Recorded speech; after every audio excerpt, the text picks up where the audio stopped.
Kamusta? Magandang araw! Nandito na naman tayo upang mag-aral ng math. Ang pag-aaralan natin ngayon ay tungkol sa direct variation. Pag sinabi nating variation, nangangahulugan nito ng change or kung paano nito naapektuhan ang isang value na nagbabago compared to another value. So there are two groups of variation, yung tinatawag nating direct at saka yung inverse variation. Sa video na ito, magfo-focus tayo sa direct variation. So pag sinabi nating direct variation, ito ay nangyayari kapag ang isang situation ay nagpo-produce ng mga pares ng numbers na may constant na ratio. Ito ay represented by a mathematical statement y is equal to kx. So nangangahulugan nito na ang pagtaas or pag-increase sa x ay nagkakos ng pag-increase sa y. Ganon din kapag naman nag-decrease yung x, yung value ng x, nagdi-decrease din yung value ng y. So, kapag nagsasolve tayo ng problem, yung y is equals to kx, pwede siyang ma-translate into y varies directly as x. Pwede rin siyang basahin bilang y is directly proportional to x or y is proportional to x. Sa mathematical statement na ito, yung y at ang x ay dalawang quantities na merong relationship. Yung k naman, yung tinatawag nating constant of variation. Tatandaan natin na kapag nagsosolve tayo ng value ng either y or ng x, kailangan malaman muna natin kung ano ang value ng k o ng constant variation. So bago tayo mag-solve, mag-aral muna tayo kung paano isulat yung equations. For example, nakalagay dito, y varies directly as x and y is equal to 28 when x is equal to 7. So tatandaan lang natin yung ating direct variation na statement, y is equal to kx. So ibig sabihin, isa-substitute natin yung 28 sa y at yung 7 naman sa x. Pwede rin itong masulat bilang 28 is equal to 7k, kung saan inuuna natin yung number kesa dun sa variable na k. Another example, we have y is proportional to x and y is equal to 400 when x is equal to 25. So again, ang ating mathematical statement ay y is equal to kx. Ulitin natin, i-substitute lang natin 400 sa y at yung 25 sa k, na pwede rin siyang masulat bilang 400 equals 25k. So let's try some more. M is directly proportional to A and M is equals to 48 when A is equals to 6. So M is equals to KA. So dito makikita natin na yung Y at saka yung X talagang variable siya, no? Pwede siyang mapalitan. So if we're going to substitute 48 to M and A to 6, pwede rin natin itong isulat bilang 48 is equal to 6k. Another one is S varies directly to C and S is equal to 10 when C is equal to 24. Again, yung mathematical statement natin magiging S is equal to KC. Kung saan, papalitan natin ng S ng 10 at yung K ng 24. At pwede rin natin itong isulat bilang 10 is equals to 24k. Sa mga problem solving, ganito naman natin siya mababasa. So the fare of a passenger varies directly as the distance traveled. Kung saan yung fare represented by F and yung distance traveled represented by D. So yung ating mathematical statement is F is equal to KD. Ayan. Another example, Mark's salary represented by S is proportional to days he worked represented by D. So yung ating mathematical statement, gamit ang direct variation, we have S is equals to KE. And finally, halimbawa we have the cost of the meat, which is represented by M, is directly proportional to the weight in kilogram, represented by W. So ang ating mathematical statement ay M is equals to KW. Ayan, mag-solve na tayo. If y varies directly as x and y is 24 when x is 6, find the variation constant and form the equation. So dito sa problem na ito, pinapahanap sa atin kung ano yung variation constant, which is yung value ng k. at pinaperform sa atin yung ating equation.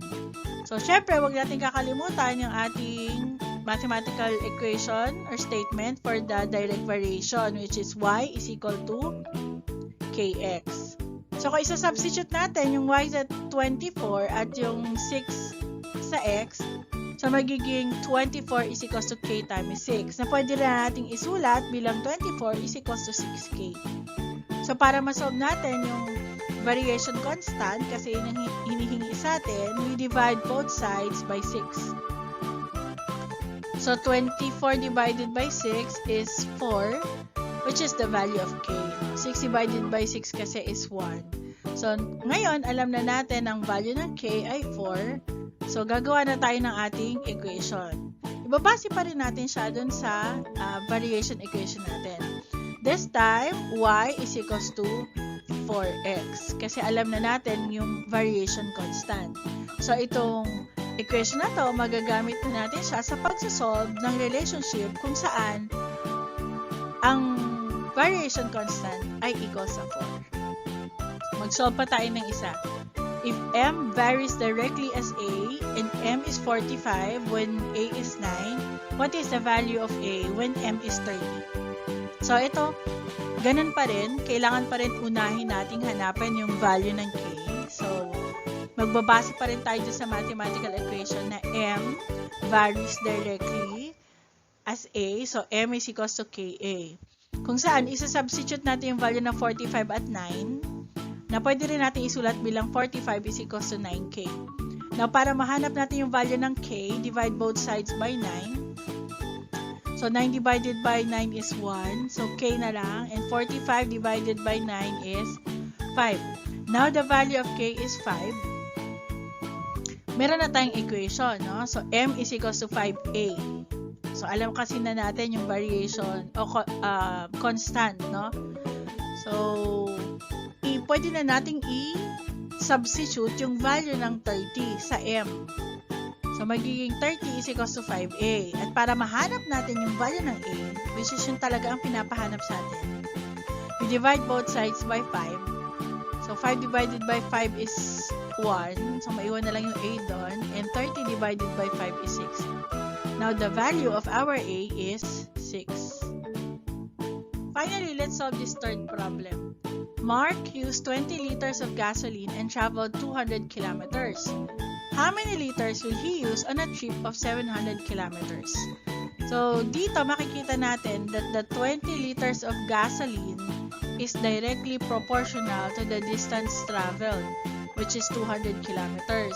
So, kung i-represent natin ang gasoline ng G at saka yung distance traveled naman ay D, so we have the mathematical statement G is equal to KD.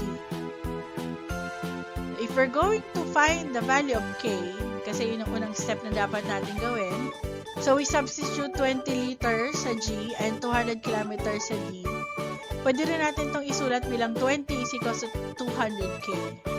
Now, para mahanap natin yung value ng K, divide both sides by 200. Now, we have K is equals to yung 20 over 200, pwede nating i-reduce to sa lowest term, which is 1 over 10. So, dito, ipapakita ko sa inyo na we could accept two values. One is in fraction form, yan yung 1 over 10. Pwede rin naman in decimal form, which is 0.1. Pag dinivide nyo yung 20 by 200, ang magiging sagot na ay 0.1. So, kung yan ang ating value ng K, meron na tayong working equation na G is equals to 0.1D or pwede rin G is equals to 1/10 D. Now, ngayon, dahil hinahanap natin yung liters of gasoline na gagamitin sa 700 kilometers, isa-substitute natin yung 700 kilometers sa D. So, unahin muna natin sa decimal. So, G is equals to 0.1 times 700. If you're going to multiply that, you will arrive at 70. So, makakagamit si Mark ng 70 liters of gasoline. Tingnan natin naman kung parehas lang ang sagot kapag fraction ang ginamit natin. So, ganun din, isa-substitute natin yung 700 sa D. Alam natin na when we multiply fraction and whole number, we multiply the whole number dun sa numerator na 1. So 1 times 700 is 700 over 10. Now, kung i-divide niyo yun, your G will be reduced to 70. So dito makita natin, whether you use decimal or fraction, basta tama yung prosesong ginawa natin, you will arrive with the same answer. Napakarami pang problems ng direct variation. So, iba-iba siya. Pero ang lagi lang nating tatandaan is that yung variation constant, yun ang susi para masagutan natin kung ano mang problema ito. We need to always find the variation constant para masolve natin yung value ng x o ng y kung ano man ang hinahanap. So, what we have provided here is just the basic. Pero itong basic na to, pwede na nating magamit para makapag-explore pa ng maraming problems sa direct variation. Sana may natutunan kayo. Hanggang sa muli!